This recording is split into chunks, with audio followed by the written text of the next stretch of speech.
So building off this discussion, our third panel before we go for lunch is moderated by Dr. Rhonda George and is titled Innovations and Futures, Mentorship, Sustainability, and Building the Field. This session will engage with Black graduate students in conversation regarding their experiences, needs, aspiration, and their varied engagement with Black Canadian studies, specifically looking at the role that mentorship can play in building sustainable future in Black Canadian studies. So I welcome Dr. Rhonda to the stage to take over. For these panelists, we have Shaunette, we have Beatrice, Matthew, and Dr. Joseph. A round of applause for them as they come up on stage. I think I'll just, in the interest of time, get started as everyone gets mic'd up here. And so with this panel, what we were conceptualizing as we think about Black futures, sustainability, etc., we thought it essential to reflect on the academic pipeline and the experiences of Black students trying to do this type of work within Black studies. And so that will be the nature of our conversation. I'm just waiting for one more panelist. Okay, so maybe what we'll do is we'll introduce our panelists. So maybe we could get started. To my right, we have Beatrice Anane-Bediako. Tell me about your work, your institutional affiliation, and let the people know who you are. Hi, everyone. So my name is Beatrice Anane-Bediako, and I'm a PhD candidate at York University. And my work explores, or it looks at the intersections between anti-racism, the racialization of space, and the ways in which Black selfhood is created. So my research really responds to, or it looks at the ways that Black residents respond to the racialization of space and how that then informs their sense of self. I pay particular attention to understanding the way that they reclaim Black life in these racialized neighborhoods beyond their geographies and within them as well. So for me, my entry point into Black studies is really about theorizing Black and African life. It's about dislodging logics that have been mapped onto Black life, histories, geographies, bodies. It's about celebrating Black aliveness, and it's about advancing politics of freedom. Okay. And we have Shaunette George, potential, but we don't think so, relation. Go ahead. Hi, everyone. My name is Shaunette George. I am a second-year PhD student in sociology here at McMaster. My research generally, my dissertation research generally will focus on the events that happened after 2020, particularly the cluster hires that happened as a result of the events of 2020 of Black professors and the experiences of them and how they compare to previously hired professors, looking at the ways that they've changed the research field, the ways that they've changed the university, Black leaders in the community who were instrumental in getting Black cluster hires in Canadian universities. So yeah. Okay. Matthew Monrose. Hi everyone, my name is Matthew Monrose and I'm a second-year PhD student here at McMaster at the Department of History. My research centers on the post-war history of Black Toronto, specifically intellectual and political leadership. So, for instance, the first anti-discrimination ordinance that was spurred on by the efforts of Harry Gary from the Brotherhood of Sleeping Car Porters. I'm very concerned with essentially how the Black community shaped post-war Toronto, and I don't think that they've been highlighted nearly enough in the literature I've reviewed. Thank you, thank you. And last but not least, Dr. Joseph Smith, who's joining us virtually. Hello, everyone. Can everyone hear me? Yes. Or is it only the online folks that can hear me? No, everyone can hear you. We can see you too. Oh, everybody can hear me. Perfect. Yes. Okay. Okay. Good morning. 8 minutes. Happy to be here. In terms of a brief bio, my doctoral studies primarily looked at or explored the histories of the philosophies of self-consciousness in the West.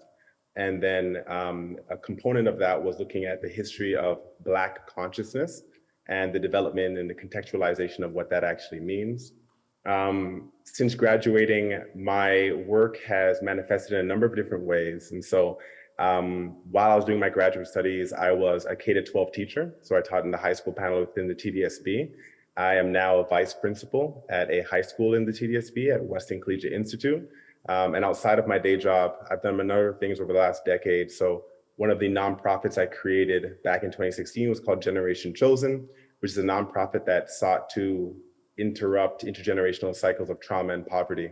And so we successfully developed a succession plan that allowed me to give up my seat as the executive director and ensure that the leadership remained young, under 30, and so that leadership could also be sustainable. Outside of that work, I've worked with Operation Black Vote Canada in policy advocacy at all 3 levels of government, especially and in particular, one program called 1834 program, which right now trains young policymakers from the Black community so that they can take their rightful seats at the level of federal, provincial politics and creating policy. And I'm also a co-founder of the Foundation for Black Communities, which is Canada's first Black philanthropic institution.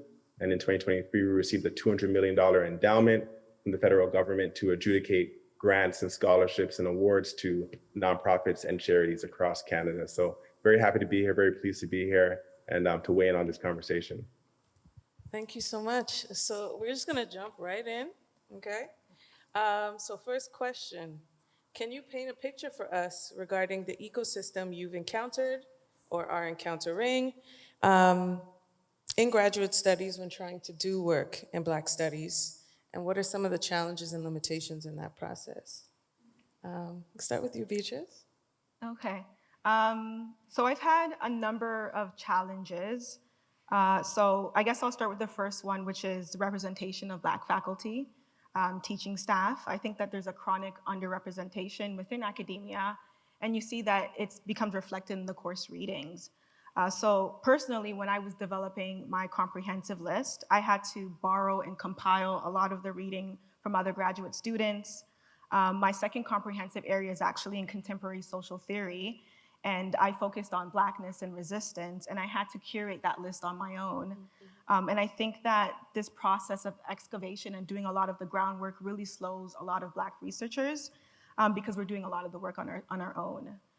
I think the next challenge for me is finding a supervisor. So when I first came into the program, I was quite adamant on having a Black supervisor. I was like, yeah, I need to find this person. I actually connected with a scholar who was an emerging professor and said, you know, it might be better to have an established professor to be your supervisor. So I ended up going with the person that I'm with now, and I really love that I chose this person because they provide a lot of guidance, a lot of mentorship.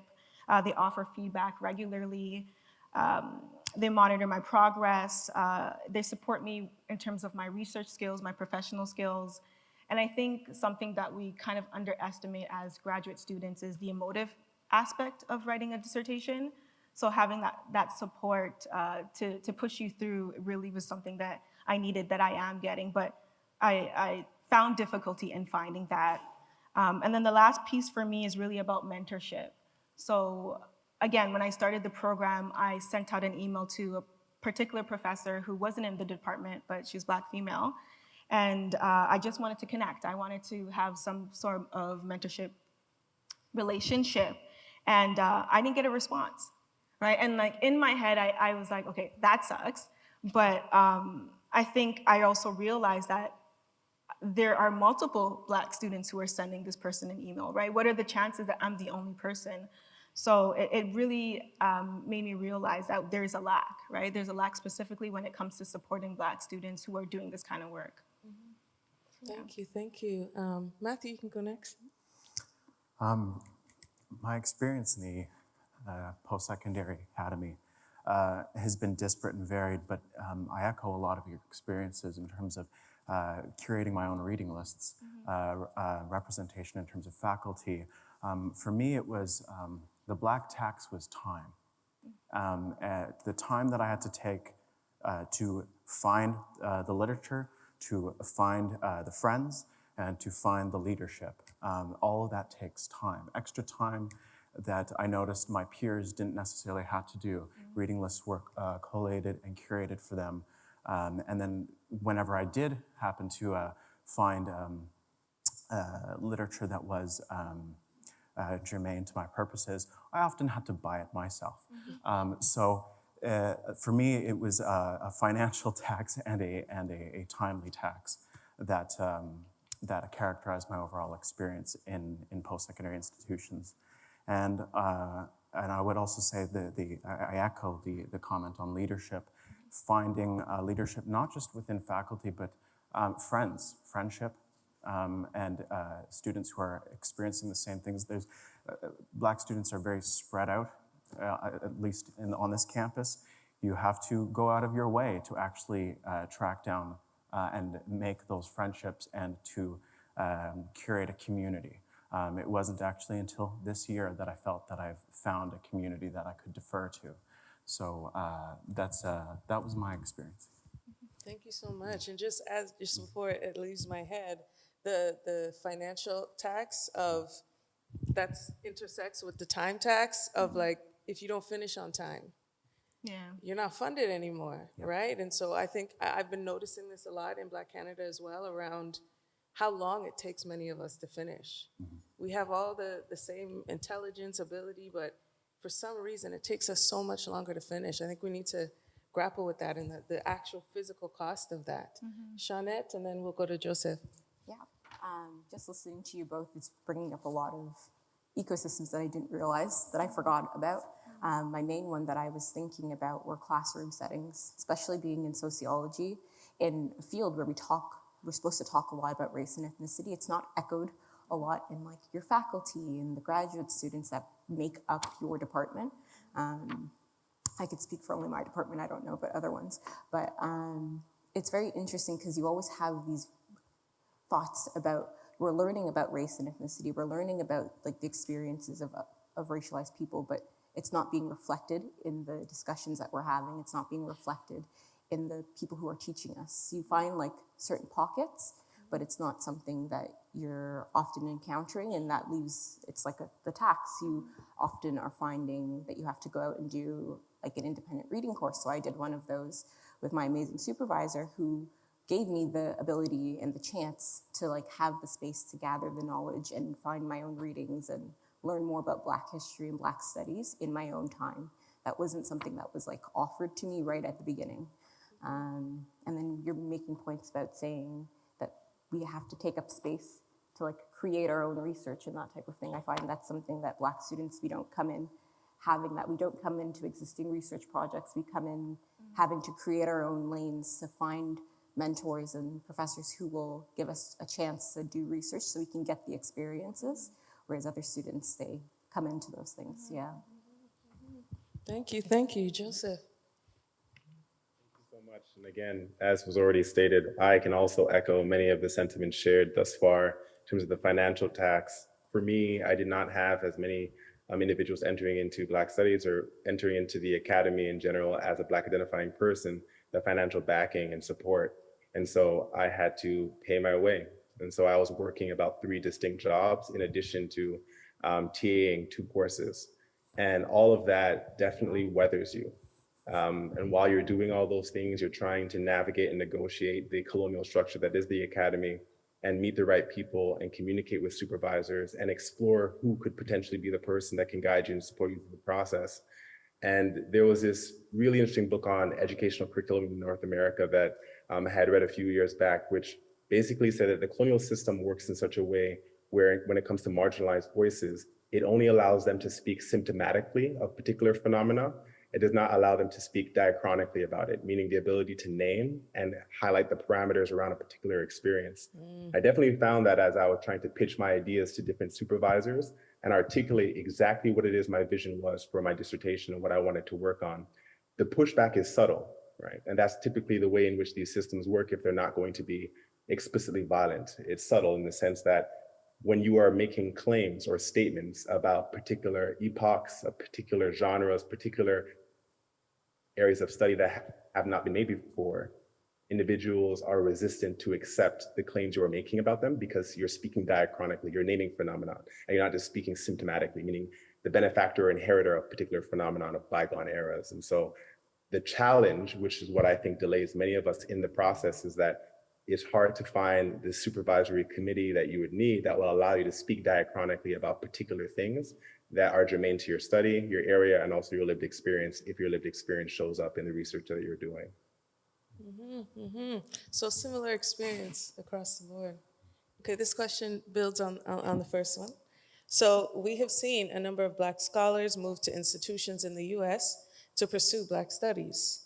What kind of infrastructure and community do you think we need to cultivate? What do we need to cultivate to ensure we can retain, attract, and affirm more Black studies scholars in Canada? Whoever wants to tackle that one. Yeah, I can start. One thing that comes to mind, and you guys have mentioned it, is the space for Black graduate students, having a communal space so we can all know each other. I find that's one thing that we're lacking, especially in Canada. Maybe it's a Southern Ontario thing, where we don't necessarily know each other. I find that when I talk to established Black scholars, they always know each other. I don't know if it's because of time or being a part of the community. I find that that's lacking now with our generation, where it's like we don't necessarily know each other, we don't know of each other because we're so siloed in our departments and in our research and in our towns that we don't branch out. So having events like this today is a great place for us to have a community, have a space where we can get to know each other, to maintain Black scholars in Canada, so that we don't go to the States to seek that community feeling. Matthew. On my end, one of the best places to meet other burgeoning Black scholars has been bookstores.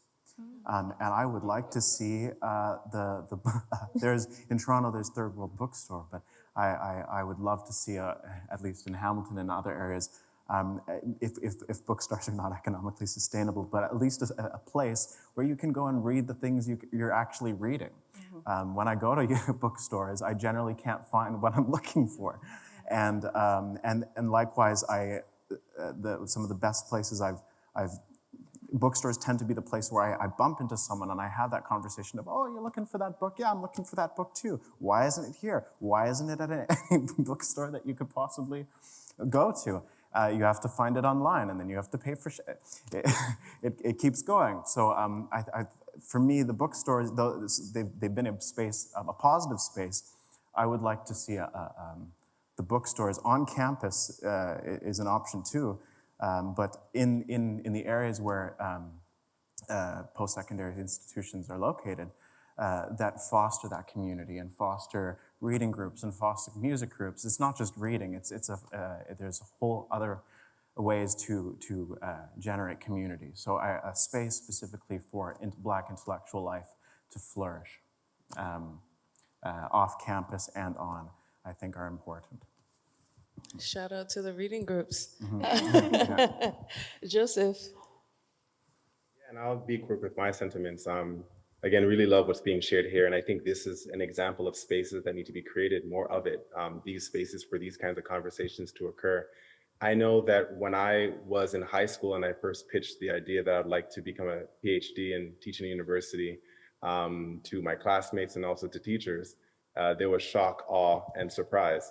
And that reaction to my desire, it only reinforced the imposter syndrome I was already suffering from with regard to thinking about what kind of pursuits I can actually achieve and claim as my own in this world. There is a lack of representation. And so I know from firsthand as a high school VP that what I have to do is market better different opportunities at the post-secondary level that people that look like us and that have lived experiences deserve to take advantage of, and rightly so deserve to sit in those seats of power where decisions are being made as a result of academic achievement. So I know that marketing is a big piece of this, creating these spaces, as well as creating the literacy, or I would say increasing the literacy around what opportunities actually exist if you were to pursue a PhD or higher ed in general. Because I know that for many of our students or young people, they are really struggling with the imposter syndrome that's associated, and that could have been aided by groups coming together to create workshops and create seminars and create spaces where there can be cross-pollination of ideas, as well as sustainability in terms of the legacy. So us coming together to actually communicate to younger people about the opportunities that exist at the next level and how they will be supported therein. So like our last panel, starting a lot earlier, that pipeline. Beatrice. Okay, so when I was thinking about this question, I was like, okay, what are some of the pillars that we need, right, to help retain, attract, and affirm Black Studies scholars in Canada? And I think what's really crucial for me is developing a supportive and a robust infrastructure and community in Canada. So what does that look like? I have 5 points here. They're not, obviously not comprehensive, but some of the things that I was kind of thinking about. So the first is autonomy, right? So when we're thinking about academic freedom, right, this allows professors to pursue innovative and original research without undue interference, right? This freedom to explore new ideas and methods can lead to significant academic contributions and breakthroughs. I think it also fosters intellectual independence, right? So building scholarly identities and innovation.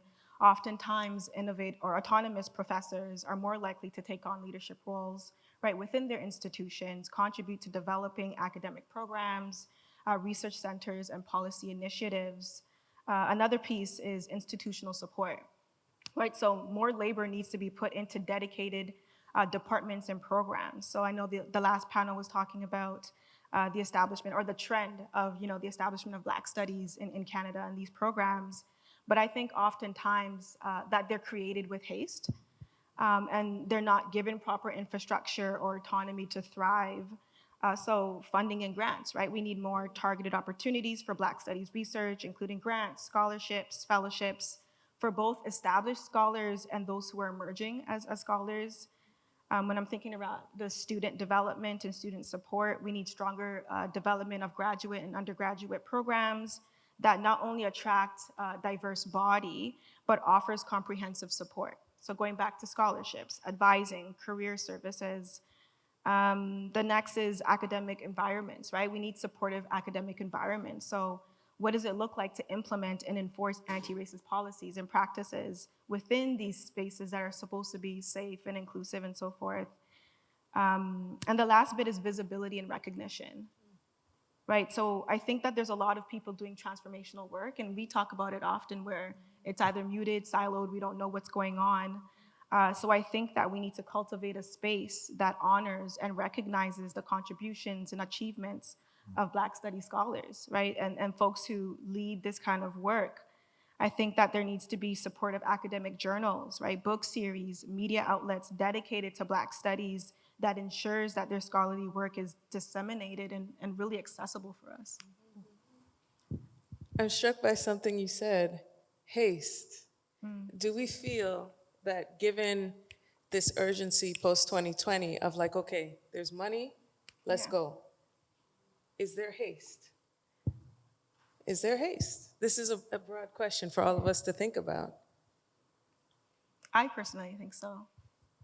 I'm just thinking of job postings that I've seen. Like now I'm kind of like entering this sphere, and they're asking for emerging scholars to be interdisciplinary, right? So deal with different disciplines, and then like starting up a Black studies program, and they don't recognize the ways in which it sets you up for failure. Say that. Right? Pass it on. But Yeah, no, I agree, because when it comes, like when I'm thinking about my research that I'll be doing on cluster hires, you see it happening there a lot, where it's like institutions are so eager to hire Black professors, but what are they coming into? What kind of institution are they going into? Is there going to be support? Is there going to be a department that's going to welcome them? Like I've recently learned that a lot of like EDI programs are being defunded and stopped. How is that going to translate into the sustainability of these new professors who are being hired? What does that look like for our futures when we're going in? If the attraction of Black professors is happening now, what is it going to look like in 5 years for us? And the labor of being hired as a new person just coming in, you have all these exciting ideas, and it's like, no, don't talk, don't think, build the program for us. Right? Like, what does that mean? And as an emerging scholar, do you even have the experience to do that kind of work? Anybody else? What just comes to mind is me thinking about unpaid Black labor in the sense of being hired into a space to build something without the security or the potential prospect of getting on the tenure track, and the extent to which many Black academics enter into new institutions and are very willing to do that work without some sort of guarantee or some sort of sense that they will be able to be placed on that tenure track, and a real investment will be made into them and their time. Thank you for that. Matthew? In terms of haste, yes, with this, I guess, frenetic energy to establish Black Studies programs in Canada, there's the worry of burnout. It's another form of the Black tax that I mentioned earlier, but with that, we need to be intentional with how we set up institutions and how we create a bulwark against the very real threat of this dissipating, the sand slipping through our fingers. And so for me, vigilance is key. What has been built can also be taken away. And anything that is done in haste and without due intentionality has the risk of making certain mistakes that perhaps could have been avoided had we taken a breath and said, okay, what can we do at this present moment? And as a young burgeoning scholar, I don't know the answers to all those questions, but I think it's important when I get very frazzled to breathe, take a breath, because that's if I don't, that's when mistakes are made. And I think some of that fear or some of that haste is wrapped up in fear, at least from my observation, right? Of like, we have to act right now before the white people stop giving us money, like if I can speak very frankly, right? And so what does it mean to exist in a space where you're always responding instead of, coming on that front end and thinking first? It's just something I'm thinking about as you all are speaking. Okay, so we'll move to the next question.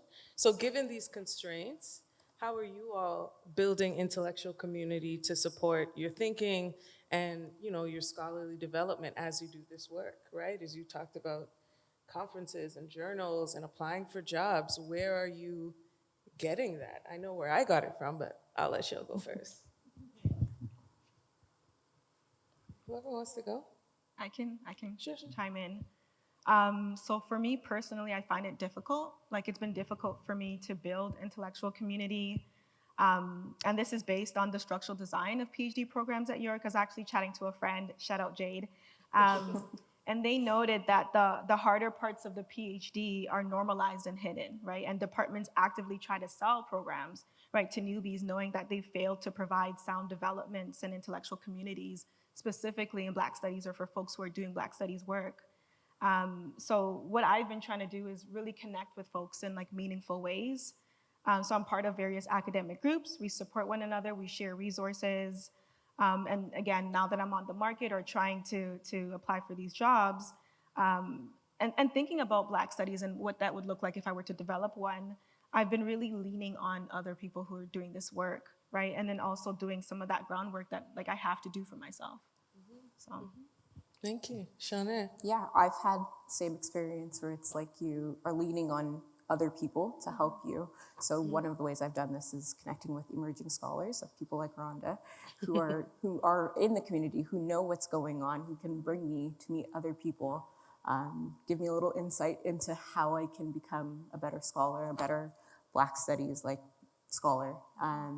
Another way that I've done this is like through my department is like leaning on the people who, racialized or not, who could connect me, like be a middle person between me and somebody else. So like connecting with other scholars outside of my field, really leaning into like the interdisciplinary part of Black studies, because I know it's not all sociology in my brain, it's everything. Yeah. So yeah. Okay. Matthew? For me, it's been a lot of attempting to build those connections. So this conference is a major part of that. Our Black Studies reading group was a major part of that. The other place that I lean on, though, is I teach ESL, and working with an international community has been a way for me to build connections.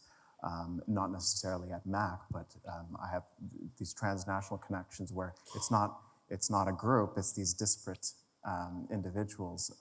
who may not even be in Canada, who who mentor at the present moment mentor me, but then also when I teach, I get taught by my students. My students have experiences that I do not have, and I view my place right now as I believe right now is a time to listen and to learn,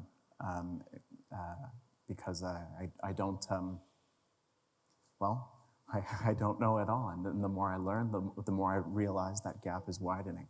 So learning from other people is what I believe my place is right now. Thank you. Joseph? In most of the components of the intellectual community I've been able to build have happened outside of the academy, both fortunately and unfortunately. My desire while I was in the academy was to develop that real stronghold within the space, but I found it very difficult, very challenging, given what happens in your later years during your PhD in terms of creating that unified space that you can consistently pour into and it can pour it back into you. So most of my community, again, has been built through Black studies applied in many ways in the area of government, mental health advocacy, and also in the area of philanthropy and nonprofit spaces. And so those have been very fruitful, beneficial. They've also opened up my eyes to other opportunities outside the academy that I can take advantage of, that I can benefit from, and also benefit my community by virtue of me being in those spaces. And so that's how I've been able to almost accidentally build that intellectual community. It didn't come naturally while being within the academy, which speaks to the academy itself. I guess I could share a little bit of mine. So I had a similar experience to you all. I recently finished, and I convocated 2023. Congrats. June. Thank you. But I had a similar experience. I was the only Black person in my cohort, and so that community did not come naturally. And so I had to intentionally curate and find across departments, across institutions. I think one of the most impactful ones was I had a friend who, actually she left Canada and she went to Rutgers University to do her PhD in history. And she connected me to her network, life-changing. I went to conferences, I met a lot of Black male and female scholars who just poured into me. They're like, oh, you're so-and-so's friend? Got you. You know, job documents, preparing for conferences, teaching me about, you know, journals and how to finesse and how to get that done. There was a Black doctoral conference, it was in Atlanta, Georgia. I think I gone in 2017 or 2018. And they had workshops for everything, like talking to the media. I remember there was Joyce DeGroy. I don't know if you are all familiar with her, and she writes about post-traumatic slave disorder. Julianne Malveaux, people like that, and they would sit with us like eye to eye and just train us on every piece of the puzzle. And when I came back to Canada, I found myself always in those spaces. You know, I started making connections, people at Penn, like, hey, I have this, can you help me with this? And they'd be like, oh, you're so-and-so's friend? Cool. And when I came back to Canada, I was like, I kept feeling the difference. And it made me realize, like, there's a gap. Because these people don't know me, or they see me once at a conference, or, you know, I connect with them over email or Zoom or whatever it is, and there's all this community and stuff, you know? They see you, they feel you, they hear you, they're invested. But when I came home, it's like, it felt, if I can be very frank, very kind of lonely. Yeah. And if it wasn't for my inner circle, my friends here, it would have been really hard to finish. So I really, you know, I feel that. Okay. Last question. Where would you like to see Black Studies in Canada go? What kind of spaces, approaches, and frameworks are you finding most generative and energizing? Anybody who wants to go? I'll go. Okay. I really enjoyed this question, and it made me think a lot about what do I want to envision in Canada, and I think for me it's a robust faculty, right, with like really great expertise. Like I feel like oftentimes I'm like missing that like spark in classrooms. Yep.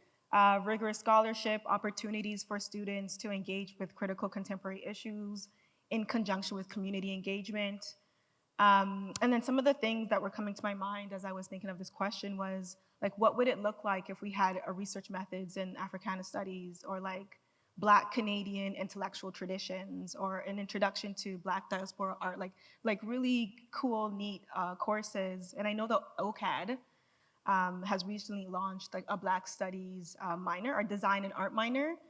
But yeah, like things like that. I think even topics on Black experiences, like finding friends, right? So when I was actually thinking about this question, I looked at different American Black Studies programs, and I came across this course, right? It's called Finding Friends, right? It's a Black experience course. And what the course asks is, to what extent has friendship offered a site of cultivating a sense of affirmation and vision of possibility in a world that too often denies Black people both? And like for me, that kind of scholarship is exciting, right? Like it's tied to approaches and frameworks that I find most energizing, that really challenge traditional frameworks of Blackness, often defined through language of struggle, of resistance and resilience, for concepts like Black aliveness, right? That recognizes the richness, the complexity of Black lives beyond narratives of survival and suffering. So it's like through these kinds of frameworks, like friendship, right? And that we get to acknowledge and celebrate the full range of human experiences, right? Our emotions, including joy, vulnerability, sadness, and like everyday moments that really center like our interiority, and it reframes the way we think about Black futurity. So that's kind of that's what I imagine for Canada, at least. I like it. I love it. Shaunette? Yeah, that's a lot more developed than what I was thinking. I love it. But when I think of like Black studies, listening to the conversations of the panels before, I'm more leading towards a center, not like necessarily disciplines, like a Black studies and African studies center, where it's like it's both academic and community based, because knowing the history of Black studies in the States, it's not something that was only developed in the academy. It was developed in conjunction with the movements that were happening in the community that were taking over the universities. So I'm imagining something like that in Canada also, where we have both activist community and academic input to create an overall like field where we can go and gather our knowledge, like where graduate students can go and feel like in a safe space where we have both connections to the community and the academy. Matthew? I believe institutions are a way that one can form a bulwark against anti-Black racism and the struggles that all of us have mentioned on this panel. So for me, it's establishing an institution, whether that be within a university, but I'm also very much privy to the notion that I would love to see a Black university in Canada that mirrors the sort of historical Black colleges in the States.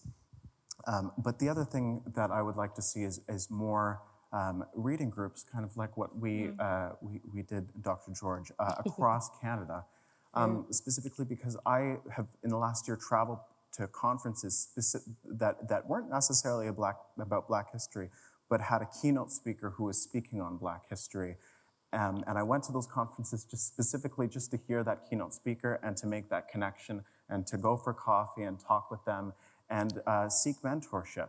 I think there's an opportunity for universities across Canada specifically, because there's a specific Black experience in Canada, to have more communication across the nation and to make a space where, a virtual space where scholars, students can connect, can start to share ideas instead of this sort of constant cold calling or emailing in the dark, if you will, to try to seek out that those mentors. As a student, I would love it if there was a place where I could go to get counseling or to receive guidance from Black scholars across Canada, whether they be situated on Ontario or situated somewhere else, where I can just know that is a place where I can go and I will be received and my needs would be understood implicitly. And not, of course, all my specific needs, but as a student concerned with studying Black Canada, there's a missed opportunity, I think, to cross for a national conversation. if you will. And I think our book club was a start, but more book clubs and more online, I guess, forums that facilitate a discussion between burgeoning scholars and established scholars. And just a note, we're hoping to keep this reading group going. The vibes were crazy. Joseph. Extremely quick, because so much what was shared is aligned with how I feel. And it's truly heartening to hear all of us in different ways highlight the importance of space, the importance of sharing space, and the prospect in the future of creating an actual center where various entities within Black studies and outside of it can come together, convene, and create those hospitable spaces for the development and growth of Black intellectuality. And also going back to that piece around friendship, developing that piece around critical and authentic Black interiority. I know that's something that I longed for when I was younger, coming up and thinking about pursuing my studies in PhD studies in general. And the absence of it is sharp and it's deafening. And so now the wheels in my mind are turning, thinking about the ways in which institutions like FFBC could support the funding and development of that kind of a center.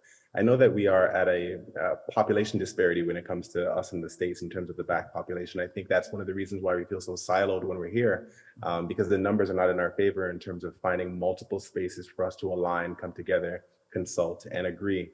And so while that might be true, the importance of creating safe spaces and centers like something like the NIA Center, for example, in Toronto, that really promoting and focusing on the arts, something like that for scholarship and Black studies in general, I think is crucial. And now I'm just thinking about how to actually action it.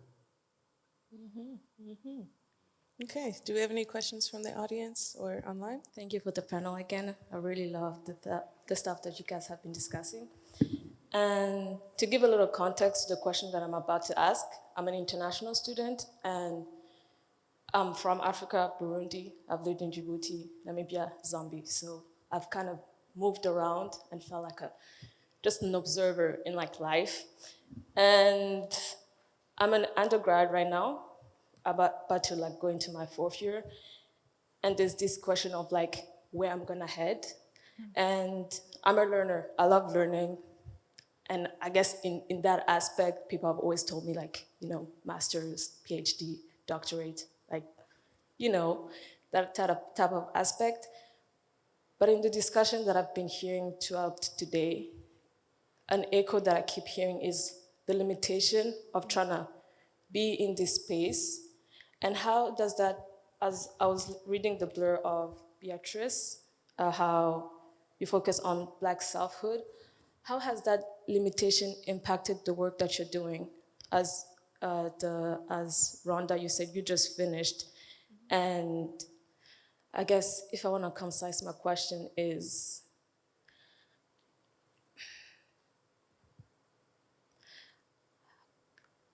not that is it worth it, but for me, as an international student, sorry.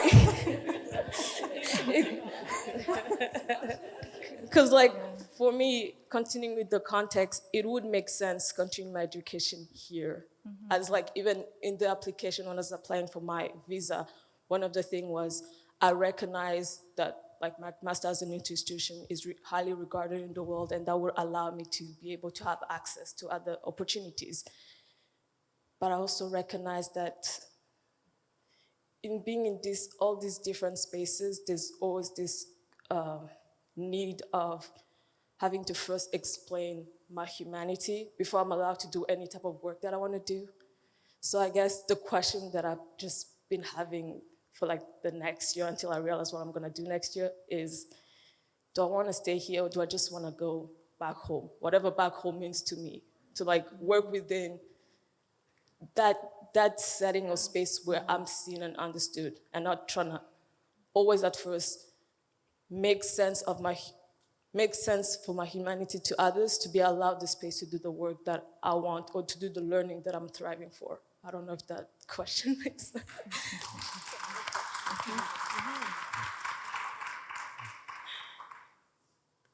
I think that's a really hard question. I think it depends on where you sit. And I think it depends on your entry point into Black studies. I think for me, I was in that place initially, and it wasn't until I had a friend who was like, "Come over here, and let me see, let's see something different." That I recognized there were so many different ways that I could be asking the questions that I wanted to ask, that I could tell the stories that I wanted to tell. I think in Canada we can be quite conservative. I am not conservative, and so there's a rich tradition, and there's ways like. I think about race as it pertains to social institutions, so education and sport and health and medicine. Those are very kind of serious things. But I'm also a DJ, right? I look at Black popular culture and how us as Black Canadians think about Black identity in relation to African Americans, right? Cosby Show, Different World, all these things, right? You can find ways to not make it about humanity, but for me, it's about telling stories. It's about validating experience. It's about showing the richness of Black life, right? Yes, there's the barriers and the challenges, but there's also the joys and the possibilities and thinking about, that era for me. I'm in love with that era of like late 80s to up to the 2000s, right? And really thinking about movies like The Best Man and Love and Basketball and the kinds of things that it made us think were possible, or even A Different World. A lot of people in my family went to HBCUs, right? They left here, went to HBCUs, or my family in the US, a lot of them went to Howard, et cetera. There's a lot of joy in complexity. So I think maybe if you can find the complexity, but also the joy and the richness of like how dope Black people are, no matter where they are, I think that can help to, that's what makes it worth it for me. The dopeness of what we are, Anybody else want to jump in or comment on that? Yeah, I 100% agree. I think, because I was struggling with that too when I was deciding on where I was going to do graduate school. I really wanted to go to the States because they had that community. You're Black first, you're B1, like there. B1. Yeah. So, and I'm B1, like I'm Black first. That's who I am. It's like it's ingrained in me. So that's what gets me through the day, is knowing that everything I do is a reflection of me and my community, right? It's a positive impact that I'll be having. No matter the limitations and the challenges that I'll face, I'll be helping something, Mm-hmm. I see some cans over here. Hello. Hi. Hi. Thank you for the panel. That was amazing. And thank you for your question. And mine kind of builds off.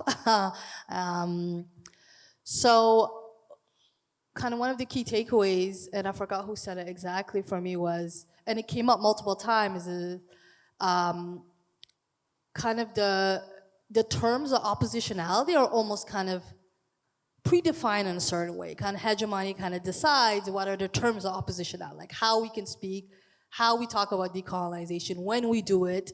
And yeah, there's insurgents approach, we get creative in how we do that. But I guess my question is, and I'm recently on the tenure track side of things, and I feel like I understood what the war oppositionality looked like when I was a grad student, like the allowability eventually. After 7-8 years, I figured out how you mobilize resources, what you do to speak, how to speak, when to kind of, bring your community in. But now I feel like I'm learning it all over again on this side of it.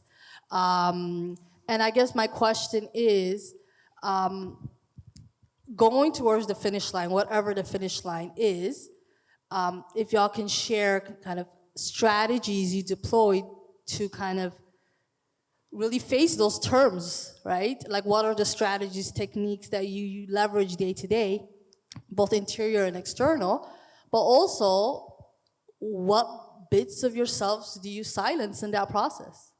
And I think I'm learning that now, the silences that this side seems to normalize when you're on the kind of the track. But yeah, what bits of yourself do you see yourself silencing regularly to get to the finish line? Yeah. I'll go first. I'm Team Cheryl all the way. I don't know if you guys heard my antics in the front. I'm free. So that means I say and do what I want, right? Of course, there are constraints within academia, but I think we have to, as Cheryl said earlier, we have to move like a free people. We don't always have to fit ourselves into these boxes, say all the right things, use all the jargon, cite all the right people. We need to do what works for what we are trying to accomplish, whatever that is. For me, it's liberation and demonstrating the breadth and complexity of Black people.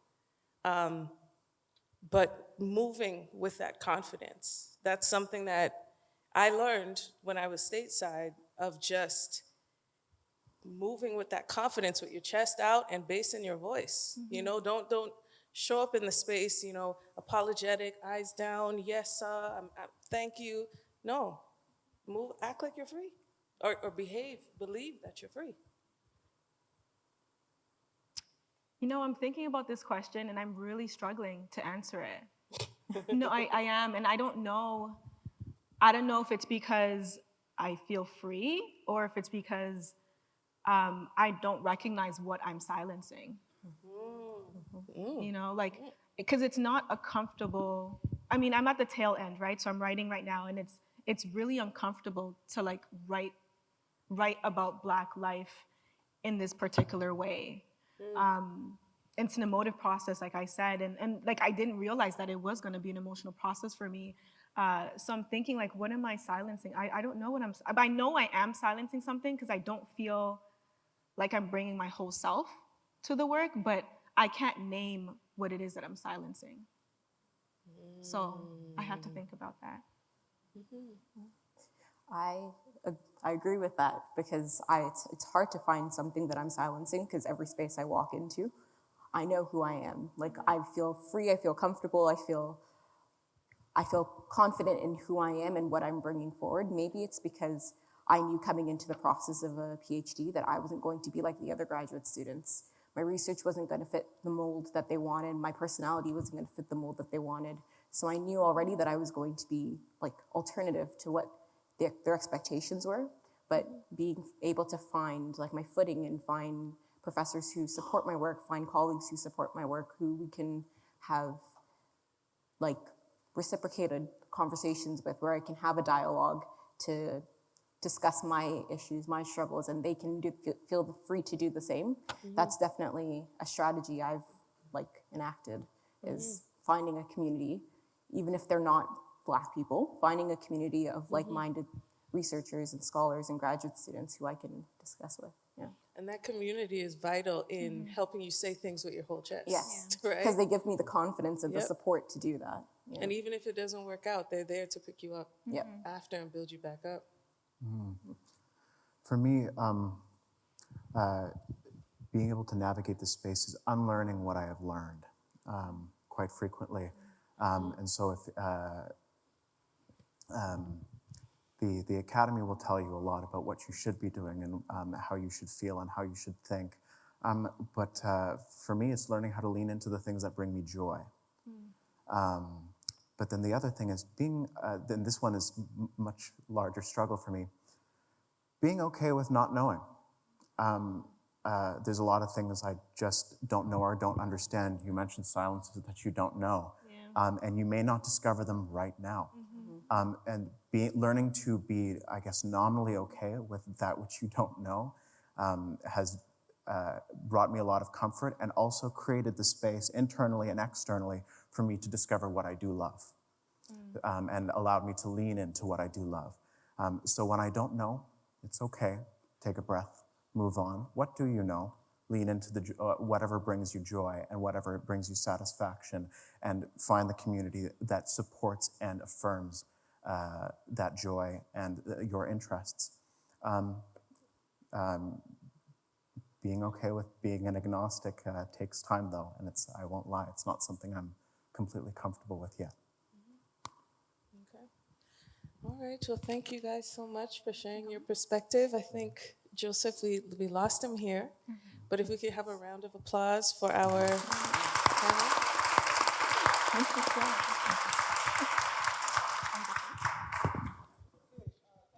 Much panel three. That's great. A lot of talking points also in this particular session. Please, we still implore you to use the hashtag Black Futurities and just comment as much as you can. Like I said, some things just came out for me, and I still want to share that. The journey towards self-discovery and space ownership, that's key. We have to create our own lanes, as we mostly do not come into existing paths. And striving towards alternative methodology. That's key. At this point, I want to again thank Dr. Rhonda and panel three, and invite representatives from the Black Canadian Study Association to talk about the work within the association and how we can connect with them. Thank you very much.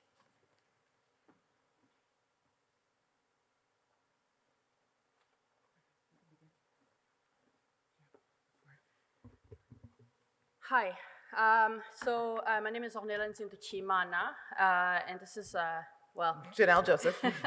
You've already met her from earlier, the first panel this morning. We're here because we are currently the co-presidents of the Black Canadian Studies Association, which is also l'Association des Études Noires Canadiennes. And we are in a process, it's a yearly process, of course, to plan for the annual general meeting, which is coming up on June 25th. This, I couldn't think of a better forum than for us to speak at and to encourage you, if you're not already, to not only consider joining the association, which is really invested in doing a lot of the work that has been called for here in the panels today, but also needs your investment to be able to accomplish that. So we're not just encouraging you to join the association and be part of the membership, but also to join the association and be part of the functioning and the leadership of the association. We're looking for members to act in various positions on the board of executives, and it's a great group of people that needs sustenance, that needs energy, and we're here to entice you. If you have not yet, again, been a part of it or considered it, to really consider it. So in a few moments, you'll see some posters like this just outside around the lunch area. And there's a QR code that you can scan. But I just want to emphasize that really what we've been talking about in the three panels this morning is the fodder for a lot of our executive meetings. We're thinking about the future of what Black Canadian Studies can be in Canada. We're acting like we are free, and we really want to have the support from people in community, in research creation and artistic endeavors, in scholarship across all of the disciplines, humanities, social sciences, and life sciences, so that we can be mentors and really work on grantship and figuring out how can we fund this endeavor so that we can do more, be more expansive, and really support the next generation of students. So I really highly encourage you. We have an election coming up at the annual general meeting on June 25th. In order to vote in that election, you must be a member. And so there's three things, I guess. Become a member, attend the annual general meeting, and if you're interested, put your name forward. We have positions open for co-president, vice president, secretary, member at large, and also graduate student representatives. And it's all of these positions that will be able to make the association what it can be and help us to organize future events that will really serve the Black Canadian Studies population. And we're here to answer any questions you may have about the association, about the positions, about anything really to do with the associations. We'll be very happy to answer it for you. Okay, we don't want to keep you from your lunch, so thank you. Okay, thank you very much. It's time for lunch. My mentor, Andrew, in 2024, he said, where there is food, there's joy. So it's time for joy. Just outside, you'll find that. We'll be back by 1:30 for the second half of this session. I look forward to seeing you all.